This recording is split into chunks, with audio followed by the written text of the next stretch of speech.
in a place called Champion City. The forces of good and evil Captain Amazing, what a surprise. are about to collide. Well, we've always been each other's greatest nemesis. Nemesis. Nemesis. Now, with the city's one true hero missing, Captain Amazing is in danger. Kaboom. who will step forward You again, wannabes. to answer the call of justice? Don't mess with the volcano, my man, because I will go Pompeii on your butt. Oh, golly. They've been waiting for this moment The city's in peril, Lucille. all of their lives. Butch needs his vest back. Well, it's my vest, too. I bought it for him. But now that their time has come, I'm a superhero too. What's his power? Pull my fingers. Don't do it. they're going to need all the help they can get. We gotta find a lot of superheroes really quickly. State your name and power? PMS Avenger. I only work 4 days a month. Is there a problem with that? No. I am the Waffler. Waffle Man! I am! Am I too late to try out? Sorry. You're in. Wow, my first mission and we're gonna rescue Captain Amazing. Here we go. Sorry. Too much throttle. Universal Pictures presents We need to talk about your plans. I'm going to kill you. Right, that's the part that really doesn't work for me. a new league of heroes that step to a different beat. I'm invisible. Can you see me? Yes. Maybe you should put some shorts on or something if you want to keep fighting evil today. Let's do some carnage. Wow. We're not your classic heroes. We're the other guys. Mystery Men. Now flip the second toggle. Again? No, don't do that. Just flip it again now, one time. Does he understand what I'm asking? Exactly how many toggle flips in toto are involved in this entire procedure?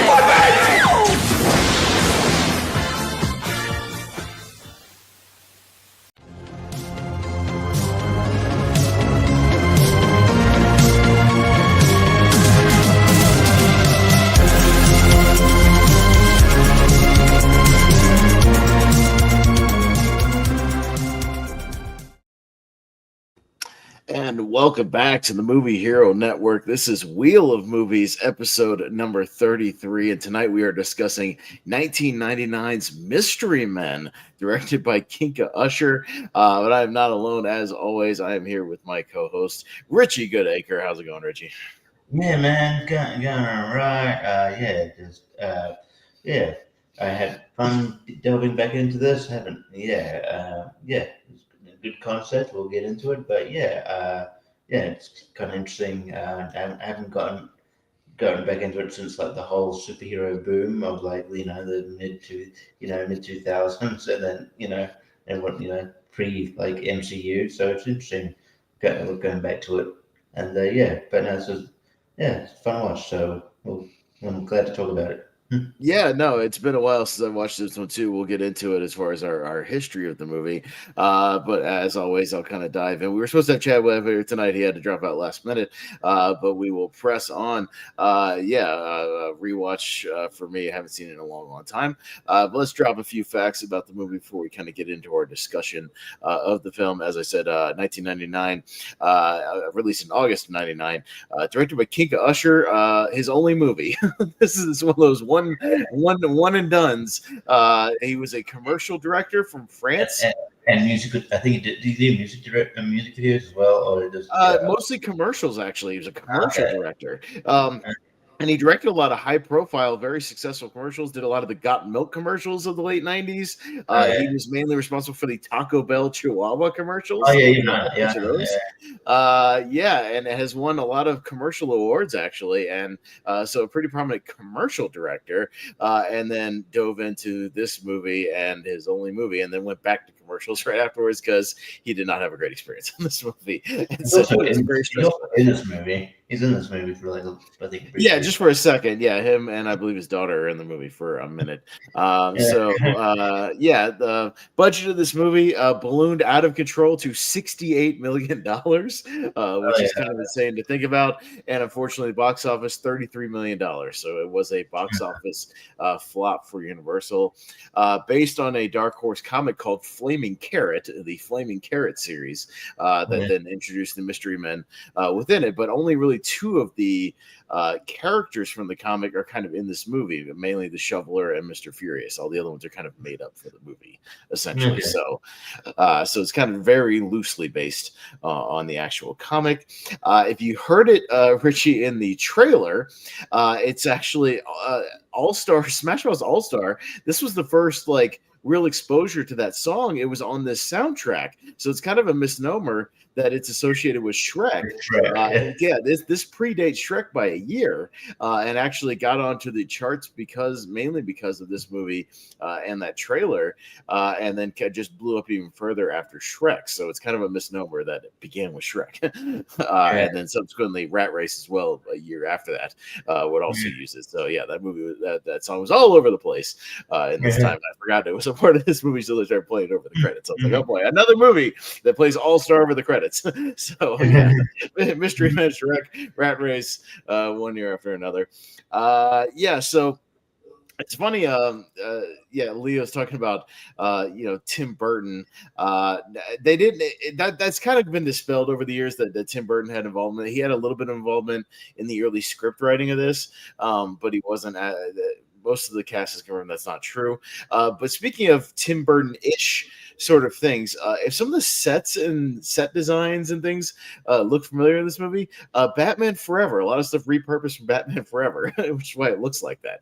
And this movie gave me a lot of Batman Forever vibes. Well, I mean the whole Captain Amazing, he's basically a parody of Batman. He's a parody of Batman. He's basically a clone between Batman and Superman, or Clark Kent kind of thing. So he's basically. We'll talk about what else he reminds me of, because he reminds me of something else something very recent that I found very weird as we go along. But yeah, if some of the set designs and things look familiar, it's because Batman Forever had a lot of repurposed stuff over here. Apparently, this movie almost got made with Danny DeVito directing and possibly starring as the Shoveler. That was in early development, and then he dropped out. Eventually, Ben Stiller came close to directing the movie himself as well, but King Usher stepped in. And the movie basically just kind of got out of control. There was a lot of rewrites on the set, things being rewritten daily. It was supposed to be a 3-month shoot, became a 6-month shoot, hence the box office getting out of control. King Usher kind of losing control a little bit. Not having any experience with these kind of bigger movies. It's always the risk I think you run with these directors, and the MCU does it a lot, Richie, where they get these people who did very small movies, little independent films, and they're like, here's $200 million, go do this big blockbuster. And it's very you can't just jump from a $10 million A24 movie or something into some massive blockbuster. That's always weird. Well, you get you can get these sort of directors who are sort of new to movies in general, and then you can get pushed around. What was it? I think her name's S.J. Clarkson, who did Men on Web. She didn't do much at all since before then. So it's just you can throw her in the deep end and go, oh, no, it was her fault. But yeah, so yeah, it is weird. I in a way I don't mind it's cool that they're acknowledging people who do great independent cinema, but yeah, it's there should be a middle ground. Okay, cool, you did a cool small budget one. How about a $40, $50, $60 million movie instead of a $200 million movie? Let's slightly bump up those those budgets, and kind of dip your feet into the ensembles and things, and I feel like that's, or it was the person who did Black Widow. I'm forgetting who directed Black Widow, but the MCU people literally told her oh, don't worry about the action scenes, we'll handle that. for you, and they get told that a lot. Don't worry about the special effects. Like, we'll deal with all that. It's very strange. So I feel like it was kind of a similar thing here. There was a lot of bickering on set as far as the tone of the film. Again, stuff getting rewritten a lot and kind of retooled on the days of, and then some of the special effects taking a little longer than they thought. And there's some 1999 CGI in here for sure here and there. Okay, yeah. That's 99. So yeah, not a whole lot other than that. Again, just sort of not a whole lot of other trivia bits, just a few fascinating little pieces. But yeah, what's your history with this one, Richie, or do you even have a history with this one? I think I missed it at the movies, but because my dad owned a video store, we got it at the preview copy of it, and I watched it, and I liked it. I did like it at the time because I like superheroes. I must admit, when I was younger, I wouldn't have got some of the jokes. Like obviously, that's one thing I just got from that trailer we watched. I mean, they give away a lot of the good jokes in the trailer, but. As with a lot of comedy trailers that just give away their best jokes immediately, just try to get them better.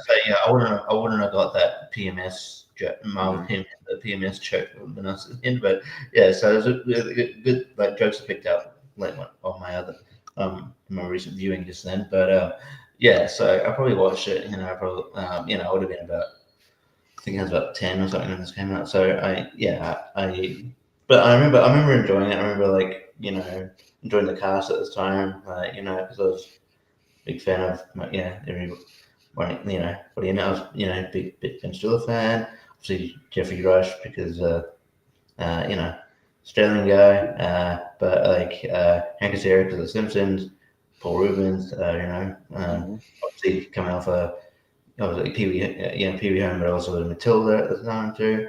I enjoyed the and our favorite movie, Dunstan Checks In. Dunstan Checks In, that was another one. Yes, very. It was probably the first one where I kind of, gave attention to Janine Garofalo, but I knew who she was. But it was. I guess I was just fascinated by superheroes. I still like superheroes in general, so I dug it, and it was something. It was I even knew then it was something different. So but I hadn't. It was one of those ones that obviously built up a cult following. So I've always wanted to, go back into it, but I hadn't. This was only my second sort of viewing of all that time. No, I'm very similar to you in that I don't think I saw this in theaters. So I'm pretty sure I didn't. Even though I was like 13 or so at the time, I think it just got kind of lost in the shuffle of 1999. Probably one of the reasons we'll talk about maybe why I think this movie didn't do as well. But I know I rented it at some point in the early 2000s and watched it, and then it used to come on cable a decent amount, but I would always catch 20 minutes here, 20 minutes there, catch something near the end or something in the middle, and never quite just sat down and watched all the way through. So it's been a long time, at least 20 years, probably since I've sat down and just watched this movie start to finish. I ended up pretty enjoying the rewatch here. So this movie has aged pretty well in this era of superhero films. We'll talk about it. I think it had a bigger influence than you would think on some other properties, namely, and we can kind of get into it. I think this is almost like a very early version of like the Suicide Squad, or like a Guardians of the Galaxy type thing. It's very kind of similar to that. You can see an influence of that. The scene they show in the trailer where they're auditioning superheroes is very Deadpool 2-esque. Very Deadpool 2, yeah. That is a very, very similar scene of like auditioning these people that may or may not have actual superpowers, or super abilities. Man, oh my God, I started watching this movie and they get to Captain Amazing, and holy crap, did he remind me of Homelander from The Boys? This is a very it's a very sort of PG-13 version of The Boys. Dude, and even the looks of the two of them. Here's Captain Amazing. I pulled it up. This is Greg Kinnear. A little bit of the slick back, kind of blonde hair. He's got these corporate sponsorships. He's a corporate shill. He's got a publicist, and there's Homelander. very, very similar. It's not like that, yeah. And they're both like, they start getting in these early scenes where Greg Kinnear, like, you know, he makes the save at the beginning, and you know the public loves him, but behind the back he's kind of an asshole, and he doesn't really like, you know, the people and everything. I was like, oh my god, is this Homelander? Like, it's the same thing. And I wonder, man, if I was the makers of this movie, I might be looking at like some kind of copyright thing, you know, on because the boys, the Homelander first appears in 2006, and I might be like, guys, you might have ripped off Captain Amazing a little bit here, and just, you know, an R-rated version of that, because yeah, he's sponsored by like corporate entities, he's got publicists, he's always about his image. This is very, very strikingly similar. I don't know, did you get any vibes off of that? I sure did. Yeah, no, it is. It's sort of strikingly similar to that, and also like with like, you know, a superhero that has a publicist remind me of like Hancock. You know how he took like a yeah, like a public image kind of consultant thing. Yeah. And that's Ricky Jay, by the way, the magician who's been in movies. I think I recognized him. Yeah, but no, it did give me those vibes just in the boys in general. But yeah, and we'll get into it. But I don't think it like, obviously they realize he's like, you know, I think the mystery men realize he's a bit of a kind of a, you know, a dick towards the end. I don't know, and the general public never find out he's an asshole, or find out, like, you know, things about him. I think it's left kind of a mystery to the general public that you know. But yeah, anyway, it's just well, we never even get a resolution of him, you know, dying in the middle of this, you know, rescue operation, because he does. And we never see like the aftermath of that, or I guess they keep it under wraps maybe. But and it's also vague as like what his powers are. Like, does he actually have powers, or like does he just have gadgets and things? And you know, I mean, he's got like a jetpack, so he can fly around. He's got some gadgets, kind of like Batman, like you said, a little bit, but he's flying around a little like Superman with like a jetpack kind of a thing, you know. So it seems like he's got those sort of billionaire tools and things, and but it's never really clear, who has powers in this movie and who doesn't, kind of. Yeah, that's why I think it's supposed to be parody of like Batman, who doesn't necessarily have powers necessarily. He's just a, you know, billionaire who. Can kind of, can afford all these gadgets and stuff, who is sort of more revered because he's got all this money and you know, I think it's that. But yeah, they never get it. They never like sort of real like how we're gonna do it, how Castle Frankenstein, you know, gets parole in the first place, of his involvement in that. But but yeah, so and it's interesting. But I thought Greg Kinnear was really good in this, though. I thought he was fun. Greg Kinnear was great. Yeah, and this is around the time where he was really breaking out, and in a lot of stuff. This cast in general was pretty great. Yeah, a lot of really recognizable people. A lot of like little bit character actor parts, a lot of great cameos. I didn't know until the trailer. I didn't know until that trailer just showed that one of the people, because I wasn't paying attention, obviously, that one of the people who was auditioning for superheroes, Dane Cook. I was like, I remember Dane Cook, but there's other cameos too. Yeah, I mean, we'll kind of get to it, but Dane Cook is the Waffler. Doug Jones, the special effect, you know, the makeup guy, he was like Pencil Man. Shows up in there for a second, you know, tall, skinny Doug Jones. You know, who's going on to have obviously a great career. What's his name? Dana Gould was one of them briefly for a second, like Squeegee Man. For a second, it's Dana Gould. So like, a couple of people show up, and even getting into the movie, and we'll talk about kind of the rest of the cast as we go along. Even in this opening scene, like Artie Lang shows up as the head of these like Red Eye gang guys. That break into this like opening party, you know, sequence, which was very similar again to Batman Forever, when like Two-Face breaks into the party, you know, that Rig was throwing. It might have been the same set. I don't know. And sort of doing his it's almost doing a Two-Face cartoonish impression, like, what do we have here, boy? Cake. Oh yeah, what's that? Look, present. I mean, again, this is when Artie Lang was like, in 6 or 7 movies, for a brief period of time. Because I feel like I keep seeing him pop up and stuff randomly when I'm watching these like late 90s movies. I had forgotten he was in this one. Yeah, he's not in it for long. He's only in like this opening sequence. But this opening, there's kind of this sort of heist type situation going on, and then we get kind of our 3 main mystery men breaking in here. We get Ben Stiller as Mr. Furious, or Roy, who just wears, he's got black hair and he wears a leather jacket, and his power is he gets mad. he gets angry. He's an emo basically, without like kind of going too much into it. without obviously listening to the music. We don't know this is music, but he's just mad, but he doesn't know how to harness it properly, really. Because he gets beaten up all the time. And he can't even actually fight or anything. Like, it'd be one thing if he actually knew how to fight, but he doesn't know how to fight. He just gets his ass kicked a lot. Every time you see him, he's got a black eye, or or scratches on his face, or whatever. He's always kind of beaten up. And he can't do tough talk either. He just mixes metaphors all the time. Yes. We get William H. Macy as the shoveler, and his main power is he has a shovel and he tries to hit you with it. That dude looks the same as he does now. Like, that dude, I don't feel like that dude. Yeah.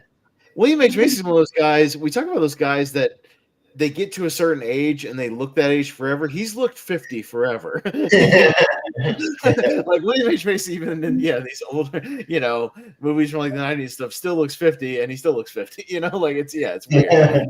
They get to that age and they just look like that all the time. And then we get maybe my favorite character. We get Hank Azaria as the Blue Raja. It was great, and I love the fact that he's doing like the Indian Middle Eastern kind of thing, but we find out it's an act. Like he's just a regular dude, but he's like fascinated with the British invasion of India. So he's doing this voice of just like, "Oh, gents, here we go now," like sort of thing. And but it's an act because he lives with his mom, and when his mom comes around and tells him to knock it off, like he'll just be like, "Mom, I'm the Blue Raja right now. Like, no, you got to call me the Blue Raja." Like, it's very like Rupert Pupkin of like the king of comedy. I'm just like, "Ma, I'm trying to be a superhero now." And I like that there's a revelation there. Like he's doing a gimmick, he's doing a character, and I at least appreciated that aspect of it. I like it. Yeah, I love Hank Azaria, and this is around the time too. He just, I think he's probably still the busiest working Simpsons actor. No, I mean maybe the one that kind of broke out the most outside of the Simpsons and did other things in other movies, because I mean he's in like he was also with Ben Stiller in like that Night at the Museum movie, the Smithsonian one. He did the Smurf stuff. He was in Godzilla the year before this. Mystery Alaska around this time as well. I mean he was getting cast in a lot of kind of just random parts around this time. So but he's really, really fun. You can tell he's having a good time with his character. But I mean we kind of meet our guys. We meet Captain Amazing, who breaks in and actually kind of stops the crimes with all of his, at least he has some kind of like a little bit of fighting ability, and he has some gadgets and things, so he's able to kind of quell everything. But I mean I appreciated like Hank Azaria, his power, if you will, is that he could, he's the master of silverware, and he throws forks, he chucks forks, Hawkeye would, shoot arrows or something like that. But not essentially with like lethal force. It just kind of, bounces off people or sometimes hits people lightly. And there's always a roast against him because he only uses forks and stuff. And he's like, why don't you use a knife? He never uses like a knife or anything like that. It's like also an occasion maybe even spoons. But he's like, I'm not knife man. Or later on the cafe or the diner, he's just like, I'm not stab man. Like he's knife.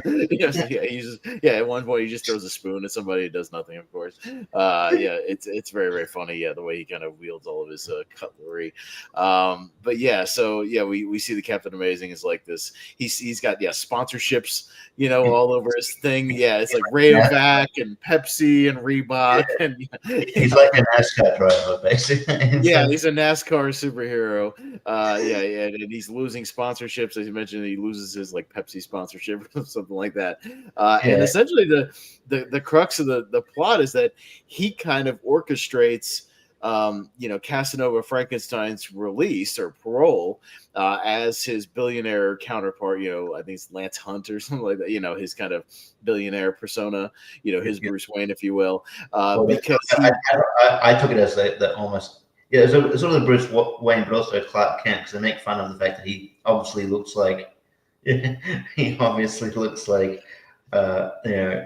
very obvious he is Captain Amazing, but he's got glasses. No, yeah, the shoveler goes like, "I don't start that." Lance Hunt wears glasses. Captain Amazing doesn't wear glasses. No, he takes them off when he turns into Captain Amazing. Like, that doesn't make any sense. You wouldn't be able to see. And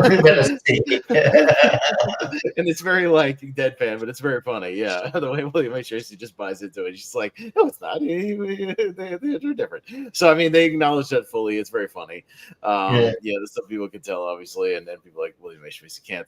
But yeah, he kind of orchestrates Casanova Frankenstein, who's played by like I said, Jeffrey Rush, and you can tell he's having a good time in this movie. He's eating up the scenery. He's having fun, but he essentially kind of, and it's like an Arkham Asylum type situation. I mean, literally, it's like an asylum, and he kind of orchestrates his release because he needs to have another big epic battle with him to boost the public image of himself because he's really kind of treading water. Because the city is safe because he's arrested. He's either the villains he's facing are either dead or in jail for life, and he's like, well, the people are like, well, and he's like sort of losing. He's sort of losing work. It's like, well, and his sponsors are pulling out, so he has to He's like, oh, who's my greatest adversary, and then sorry. Yeah, runs into Casanova Frankenstein, which is a great name, by the way. And from what I read, actually, the writers chose this character, for the movie mainly because the name was funny. That's it. Casanova Frankenstein. You know what? You made a right decision. Yeah, Jeffrey Rush is doing like an accent himself, but he's having fun. You can tell he's enjoying himself for what he is. He's very funny. But I might even like his henchman even more. His henchman Tony P, played by Eddie Izzard, who I didn't know was in the movie, and playing like the head of the Disco Boys, which I thought was great. I love this stuff whenever he shows up with the Disco Boys because they get to see where they roll up. Kind of on the Mystery Men. There's disco music playing in the car, like this big Cadillac. They get out. They're wearing like 70s. Coats, and he's got his hair coiffed, and he's stuck in the 70s. And you get the sequence where he has a disco room still in like the big hideout, and he's just dancing, and he's always playing the Bee Gees, and he's just living the gimmick. And I thought he was great. I love this character. He's great. Yeah. He doesn't pop up in much things these days, so he's great when he does. But he's in another superhero movie, by the way. Do you remember Loki? One that Ivan Reitman did. Do you remember him being like a villain? Is it?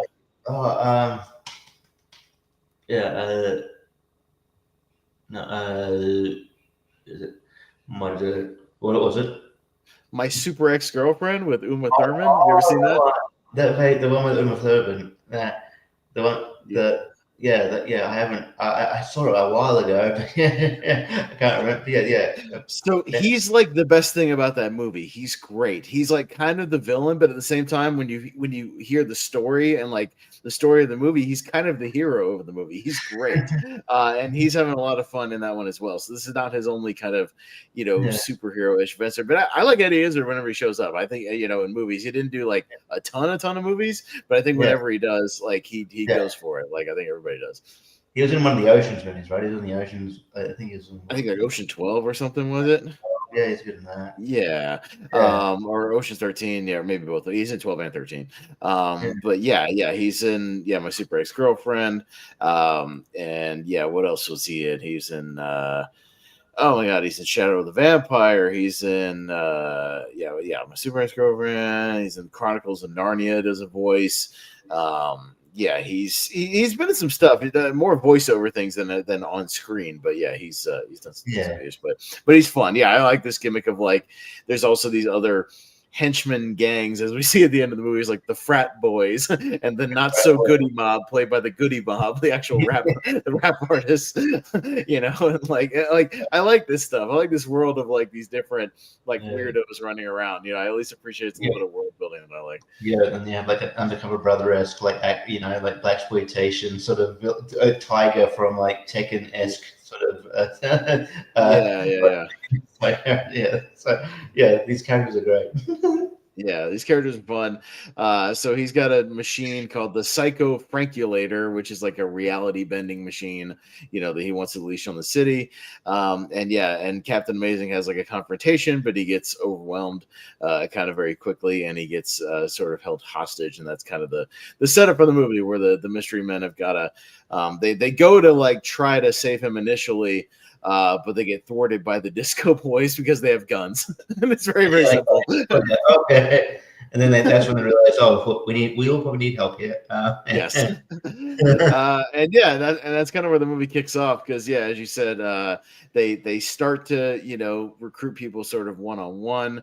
We get introduced to the rest of the cast. We get Kel Mitchell as the Invisible Boy, who he has a great line where he like lives with his parents, and he's like, I'm going to my room with three strange men. That's very funny. That was a funny line. And yes, he apparently can turn invisible, but you're not sure, because he says he can only do it if absolutely positively nobody's watching. He can turn invisible. And he just says he can feel it when he does. And I think they just kind of take pity on him, as like this kid who just wants to be a superhero, so he starts tagging along with them. It's the beach blonde hair, like Dennis Rodman in Double Team. Yeah. He's got that. Cisco as well. Remember, Cisco had the thong song. Yeah, he's got the Cisco like Dennis Rodman thing going on. That's how you know it's 99. And then we get the Spleen, played by Paul Rubens, who kind of meets him at the diner, and he has a great little monologue about how he got his powers, about like running into he farted in front of a gypsy woman, so she put a curse on him that he would always be the one who, if you smelt it, I would be the one who dealt it. And he speaks like the typical like nerd voice people do for like nerdy comic book people. Yes, guys, that's right, guys. It's this, but kind of like lispy thing. And then his power is farts, but it actually kind of it doesn't overtake. It's not like it almost adds to the movie. It's not like it. Sometimes when you do fart humor, it downgrades the movie, but it's actually kind of it's fun. I think it's quirky enough. No, the verse one enough. Yeah, he uses it like a weapon, because he tells Kel to like pull his finger, but he goes like 7 meters, 3 people, and it actually knocks him out. Yeah, no. So I mean, they use it. They don't like overuse it. I think it's like his gimmick, but they use it kind of sparingly, and a few times here and there. But they don't overdo. I just like his character in general. I think he's very funny. Like how he's just kind of repulsive and disgusting, but they tolerate him because he's just one of the gang. So it just kind of is what it is. But we get this like you said, the kind of recruiting scene, the audition scene that's very Deadpool 2, and that's where we get all these cameos. You get Dane Cook as the Waffler, Doug Jones as the Pencil Man. Danny Gould is the Squeegee Boy. There was a list. Somebody listed out all the different ones I saw in the IMDb trivia that they had kind of around. There's a ballerina guy. Ballerina guy. PMS Marvel, PMS girl. She's like, I can only work 4 days a week. Apparently there's some other people in line that were identifying the IMDb things, like just like martial art guy or something, some guy who just knows martial arts. There's Radio Man, who's got a bunch of radios around his head. There's like 2 women dressed like Wonder Woman who end up having like a cat fight. And then they're interested. That made me laugh a lot. Going back to like the Attitude Era or something. I was like, that's funny. It's like, But so they kind of they audition all these people, and then they get through.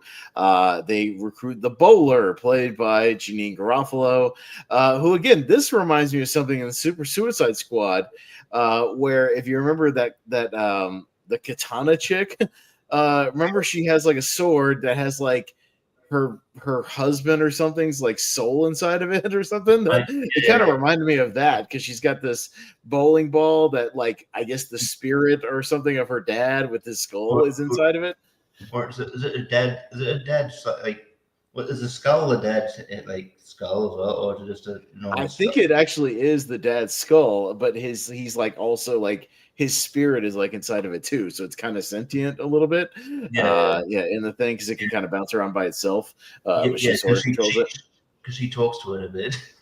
Yeah, no, she has conversations, and those apparently were all improvised. Like a lot of the stuff that she did of just like, Dad, I told you, like, you got to stay in the back. Like, you promise got to go in the back. Like, I'm not going to graduate school, okay? Part of the deal is that I'm going to go to graduate school if we've been this mission. You know, just a lot of just like little improvised lines. Yeah, where she's just like talking to it all the time.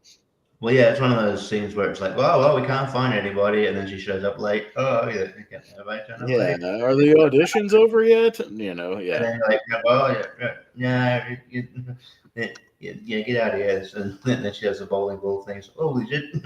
Okay, I guess we can audition. Yeah, sure. But yeah, she's a fun kind of addition to the group.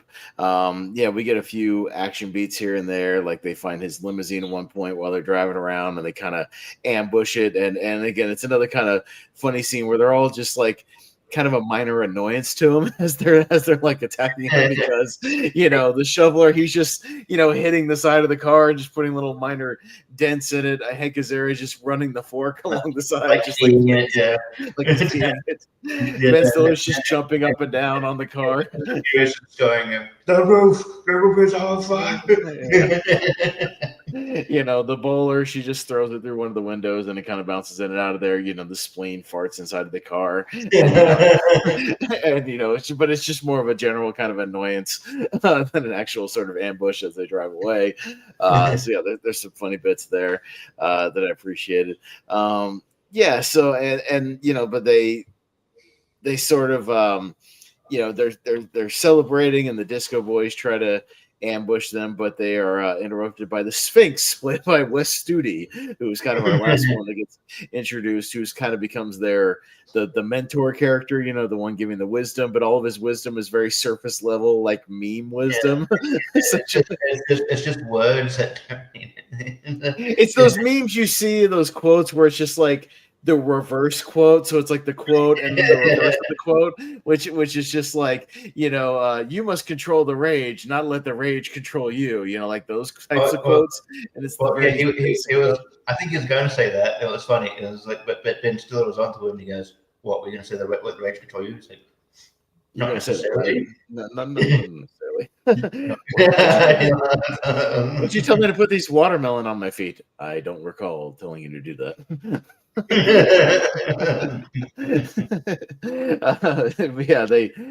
He's teaching them different things. He kind of teaches Blue Raja how to cover his forks with the cape kind of while he's throwing it and whatnot, and teaching people balance, trying to tell the bowler how to kind of control it a little bit more, things like that.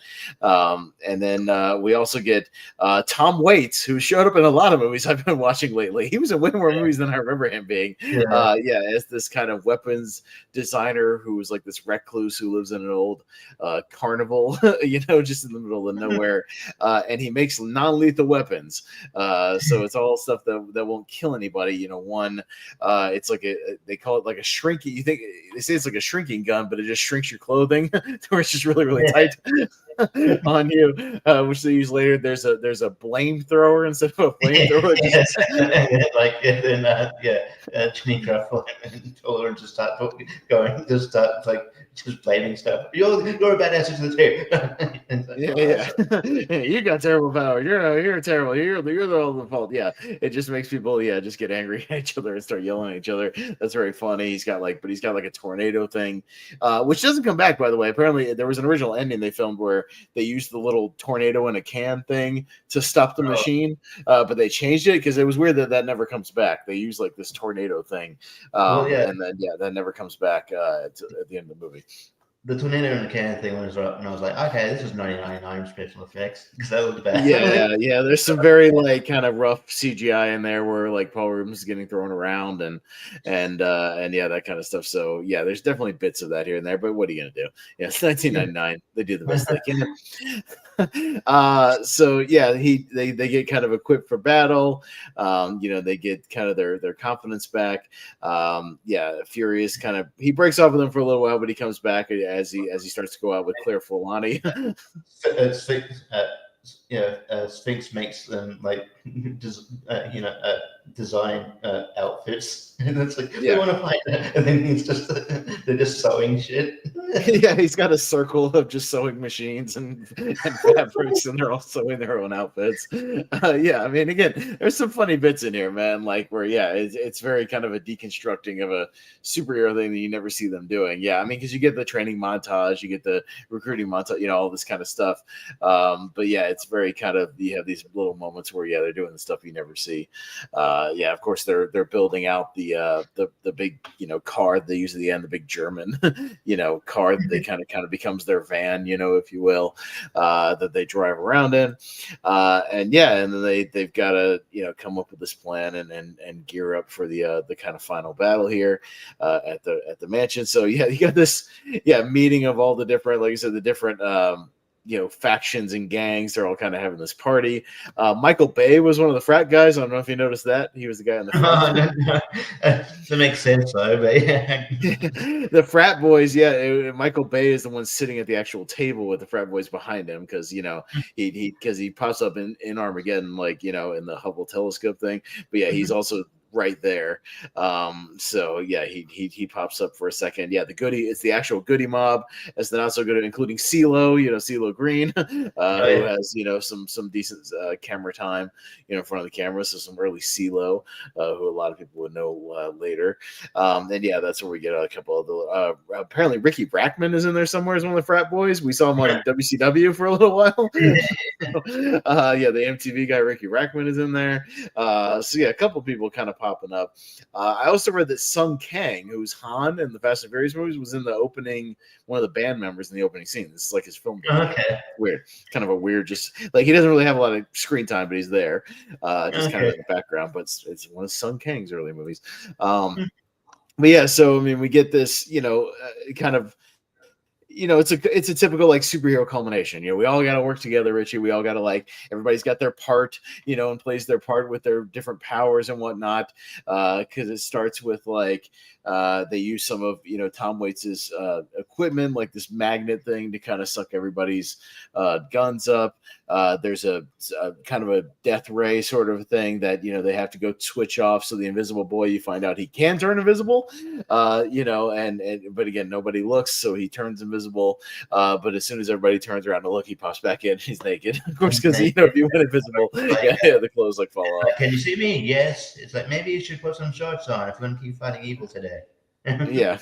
But yeah, he puts his outfit back on. The spleen kind of, he shoots his farts on some guys and kind of knocks them off thing. They use the blame weapon on the not so goody mob. And they all start yelling at each other and fighting each other.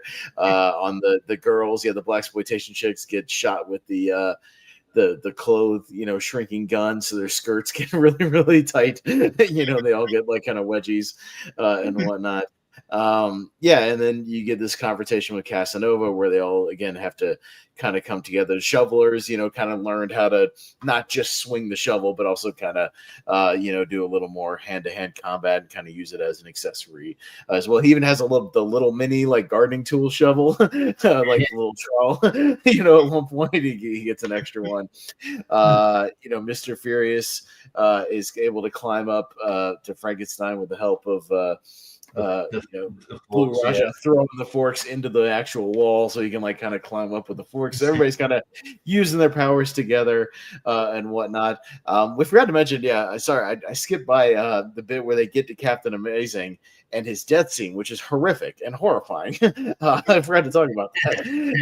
Because I don't blame them being confused because they're it's you got a trigger to trip the you toggle the lever like 7 times. It's like, what? But do I toggle this? Yes. But yeah. And they were getting really confused. And then like Raj just bums in and said, "Oh, this one." and then Flips another one, and yeah, it like mangles Captain America or Captain Amazing. He gets he like turns to ash, shredded. and then and then like Janine Garofalo goes, "Oh, I'll just check his pulse and his arm falls off."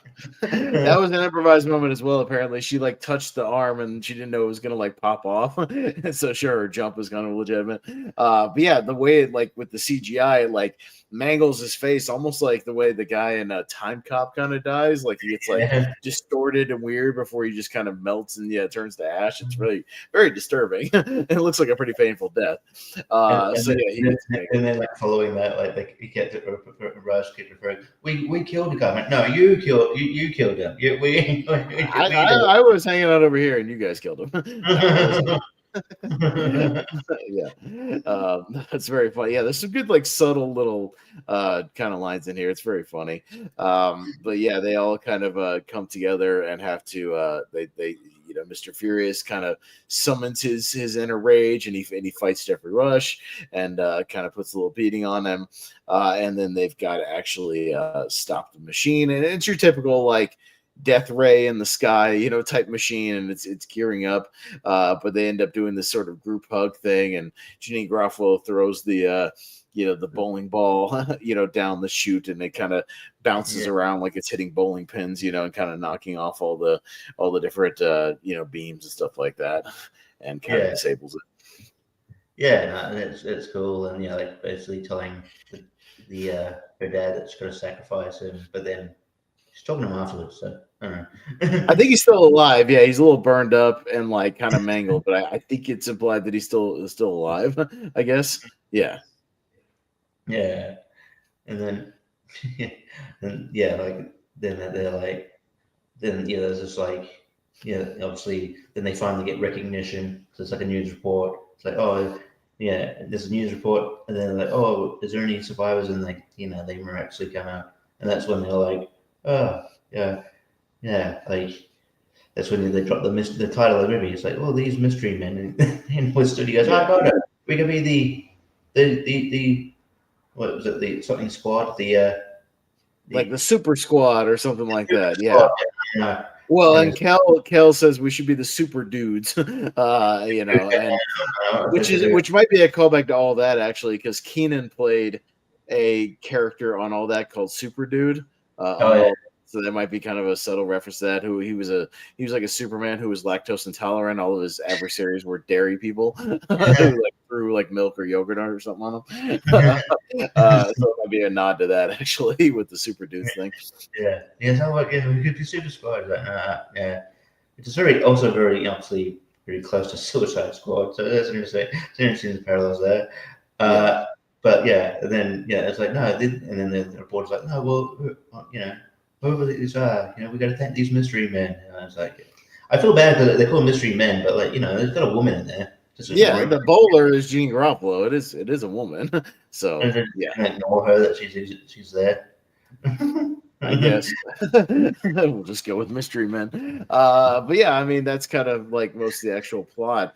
But yeah, I mean I feel like this movie is definitely like I saw so much of movies that would come later in this one, like you said, the audition scene that's very similar to like Deadpool 2. You get the training montages that we would see a lot in like X-Men movies or something. You get like I said, the Suicide Squad kind of aspect of these sort of rejected superheroes, even to the degree of like in the Suicide Squad was like Polka Dot Man and the Rat like all these weird ones that like they have powers but they're not like super useful powers, they're just like these kind of, or even Sky High to a degree has a lot of similar stuff in that, where you have like the rejected sidekicks and then the actual heroes, the rejected sidekicks would have kind of useless powers. It's very similar. Another one I got vibes of just because of the rejected person who turns into like a superhero, but they don't really have powers. Is like in that James Gunn movie, Super. With that's Rainn Wilson, right? So I could see like vibes of that, and I would imagine James Gunn might be a fan of this movie. Like I could see that if he was a fan of this and maybe took a little inspiration of that. Yeah, because that's like, you know, his weapon is that it's like he just hits people with a wrench, you know, kind of like a shoveler. You know, I just have a tool that I hit people with. And so yeah, I could see that. But I feel like there were a lot of similar movies or movies that also tried to do send-ups of the genre, you know, at the time. So what do you think the reason is it didn't get recognition at the time? Was it a little too early? Was it too ahead of its time? We hadn't got that superhero craze yet. We had random superhero movies in the 90s, but we haven't really gotten into like X-Men and MCU yet. Did it get lost in the shuffle of 99? Like, what do you think is kind of the primary reason? It could be a combination of all those things. 1999, as we've discussed in 25, one of the better years of cinema. Just so many good things came out that year. But yeah, and it's like it's probably like sending up a genre that like, you know, hadn't, you know, wasn't like, you know, like, yeah, the superheroes movies are out, but like it wasn't like a plethora of stuff. I think if like maybe it's just a, you know, ahead of its time sort of thing. So I feel like if it, you know, if it was to come out like, you know, if it came out like in like the mid, like, you know, to like 2010s or something, maybe the 2010s. 2010, and then this would be sort of, you know, largely kind of, you know, better received because like, you know, you get things like, you know, like sort of people appreciate sort of people poking fun at like sort of your fandoms and stuff like that, or, you know, your superheroes or your fandoms and stuff like that. Like, you know, that's why like, you know, fanboys works, and that's why like, you know, certain other things like that kind of that it sort of works. So I just think it's a case of like they're parroting a thing that like people weren't like as invested in as they would be now. But yeah, and I don't know. It's just like, I don't think like Ben Stiller was like, and like while Ben Stiller was a name back then, I think he'd become a bigger name like in a few years. Well, Meet the Parents was right after this in 2000, and I mean, he was blowing up with like There's Something About Mary was a big hit a year before this, you know, so he was on his way to becoming a big star. But I feel like after kind of the early 2000s where he really blew up, with all those movies. And then, you know, like beyond that, it's like like it's like you got other people who's like, you know, I don't think Jeffrey Rush had done much. He was just in that. He was in like Piano. He made like Golden Globe. He did Shine. He got some award for Shine. Shine. For like that's. But Pirates of the Caribbean is like 4 years later. I mean, and he kind of blows up with that some more. Kel Mitchell hadn't, like, you know, people just knew him from King and Kel and all that. You know, and like, and Janine Garofalo wasn't like she'd done stuff like you know, I think it was like that movie Truth About Cats and Dogs. She'd done stuff. Reality Bites, because technically it's just a kind of reuniting between right. and Janine Garofalo. So yeah, I don't know. It's just like I think it's like just a thing where it's just maybe a long period of time for it to come out. But yeah, I think it'd be more appreciated now. I'm not sure what came out like the same weekend.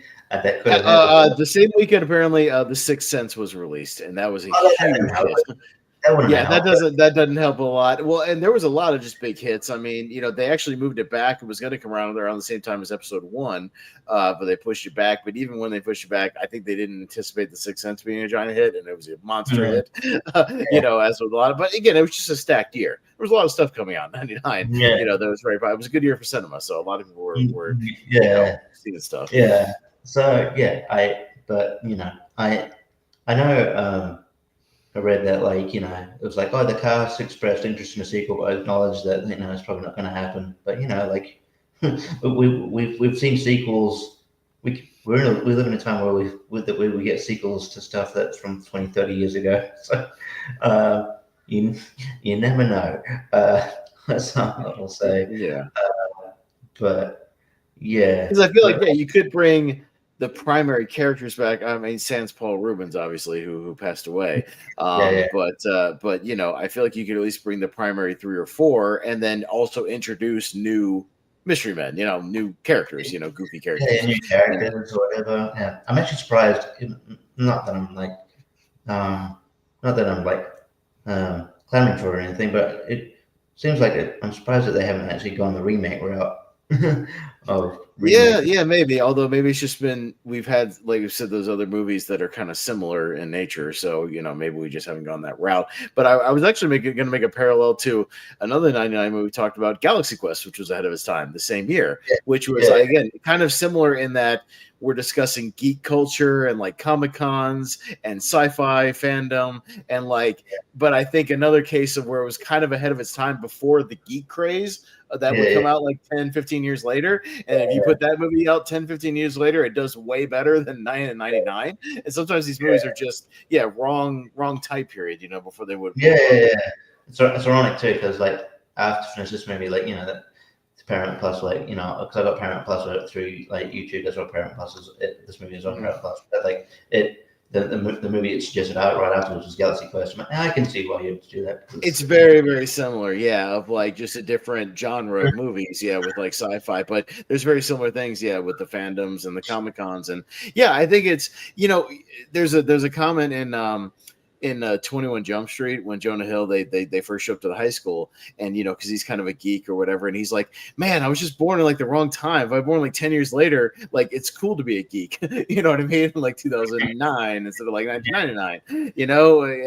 And I feel like it's the same thing. If this movie comes out in the middle of the geek resurgence and the Comic-Con resurgence and superhero resurgence and all this stuff, like these movies I think would find a very specific audience. And I think it just an audience that really wasn't quite, or at least that niche audience wasn't there yet, just not quite yet. Yeah. So I tend to agree. I guess like if anything, I would have to say it's not like a huge need of this movie. So I really like going back to the movie, but it was like, and we said a few things, like, there's a few movies that have this issue, but like you probably didn't need the love angle. It doesn't really go anywhere. And she doesn't play much of a part in even the final thing. I feel like you could have just maybe even had him like capture Janine Garofalo, and she could have been the same thing, or merge those two things, or maybe he starts a love thing with Janine Garofalo and cut the other character. Like I feel like there's a way around that. They could have cut 10 minutes out of the movie. It doesn't go anywhere. She starts off not liking him, and then just out of nowhere it's like, oh, she's starts to dig him, I guess. And then the only like funny scene is that is like you're like, what's your real name? Phoenix. That's my Dark. I mean Dirk. 15. Oh God, forget it. Oh, it's Roy. But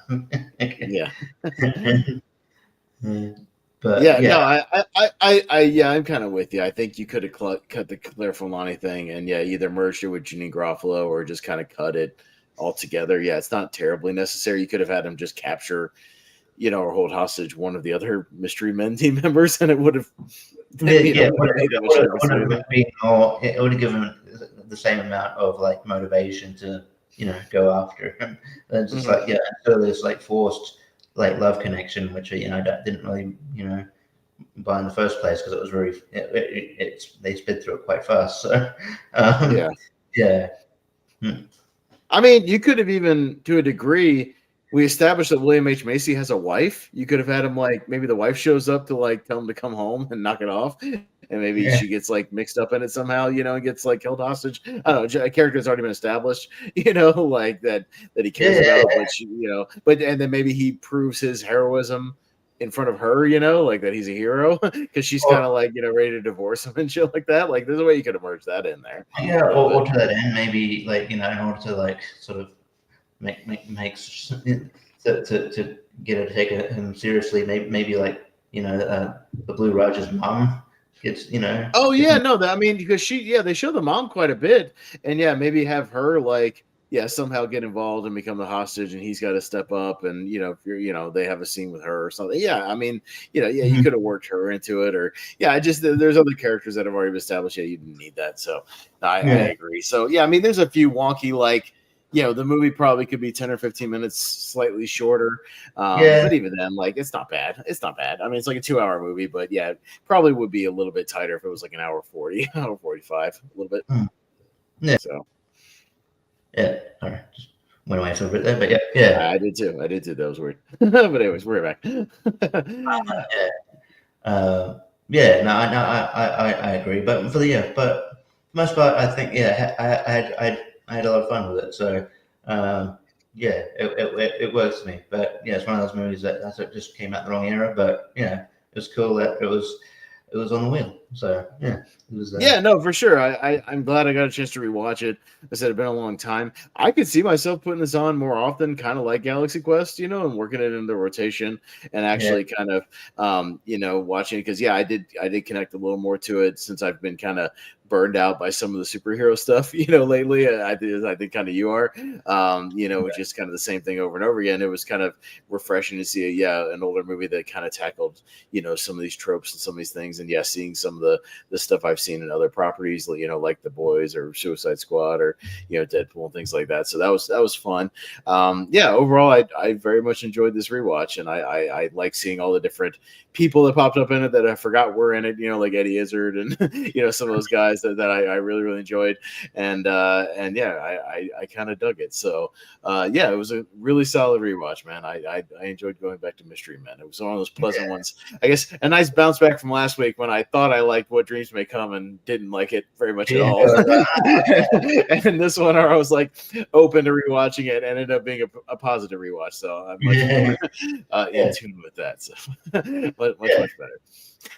But we should note that right before we went live, right before we got some breaking news that David Lynch has passed away, the famed director, very, very well-known director. So we did have a celebrity death, if you will, as we don't like to see, Richie, as we've established. We don't like celebrity deaths because that means we got to do a tribute episode.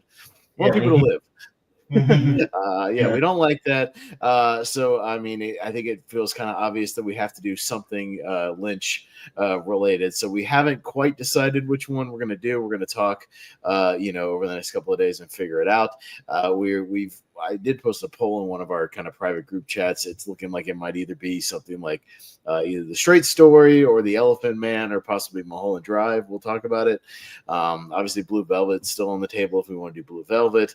He's got a lot of pretty famous movies. Eraserhead. I mean, he's got options. So we'll pick something and we'll decide what we're going to do behind the scenes. But it'll definitely be Lynch related. So you can pretty much guarantee that 2 weeks from now it will be a David Lynch movie for sure. Yeah, and then we'll get back to the wheel as long as people stop passing away. And I'm afraid now because they're saying that they come in threes because we have Bob Uecker and David Lynch both today, and I fear for there's going to be another one. Like in another day or so, pop up because I know Bob Uecker passed away, and I know he's in Major League. We already did an episode of Major League, so there's no point in redoing that. Go back in the archives. Episode 9 was Major League. That just popped up naturally on the wheel. So had we not done Major League and Bob Uecker passed away, we would do Major League because that would be a fun one to do. But we've already done that, so we'll do something Lynch in 2 weeks, and then we'll get back to it. Yeah, I mean, Lost Highways on the on the possibility. Again, he's got a bevy of pretty famous movies, so we'll have to decide which one. It might come down to availability as well, which ones are available on streaming or whatnot for both of us, or which ones we have access to.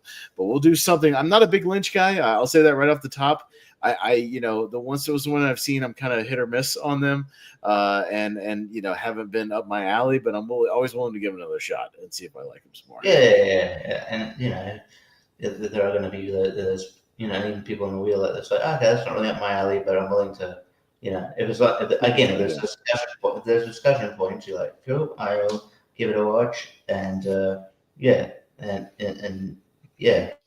and who knows, it might sort of, sway my opinion to a differently. So it's probably the good thing about this is you can give something a fresh look, and it can either go really good like today or really bad like last week. So, it can go hit or miss, but that's okay. That's kind of the point of the show is as long as there's something to talk about, I'm down. So, always wanted to talk movies. But we'll wrap it right there. Yeah, we'll come back in 2 weeks with something of David Lynch's filmography. We'll let you know which one it is. But until then, we're a little over the hour mark, so we'll wrap it up there, man. Anything you want to throw out there or plug, Richie, before we get out of here? Pretty don't know what going on. Having the week off next week, just your family stuff. But I will. In about 20 minutes or so. Only much. It's just a sort of casual news ep. Because fortunately, Jacob's unwell. Get better soon, buddy. But there's still a bit to talk about there, and then sort of. And so tune into that. I'll appear on a lot of the JPO's trivia, so you can check out there whenever I start to do that. And and the honorable, I'll be on the honorable mentions podcast, yeah. Podcast, yeah. So I'll be available for that. So that'll be fun. And then then I'll be on the best of the week afterwards. So yeah, I think you're on one of those parts at least, right? Like we got a bunch of people that yeah. So check them out, and real good. I think that's what going on. But I'll mostly be here on the Movie Hero Network. One other thing I'll mention is I'll be on Ryan Permison's And I Quote channel doing some of his movie commentary watch-alongs in the next 2 weeks because it's celebrating an anniversary, and I've already done one show about it, so I'm doing another one. Tremors, I'm going to do the anniversary watch-along for Tremors because everybody knows I'm the Tremors guy, second favorite movie of all time, so I've been getting hit up for Tremors with the anniversary, so I'll be doing that tomorrow before we do tournament fights, and then for a few dollars more the week after that, we're actually doing a watch-along for that, which is my favorite Western, so we'll be doing that as well. And as Richie mentioned, we got some more 2024 stuff on the actual Movie Hero Network. We'll have our next podcast will be the second of 3 will be kind of an honorable mentions, a more casual one. It's not going to be necessarily a countdown. It's just going to be more of stuff that's outside our top 12 that we want to show some love to. We want to shout out and talk about it a little bit. So it'll still be like a round table. Everybody will go around and get a chance to mention those movies that we really, really like that we want to talk about, but just didn't quite make that top 12. And the week after, we'll actually do our top 12.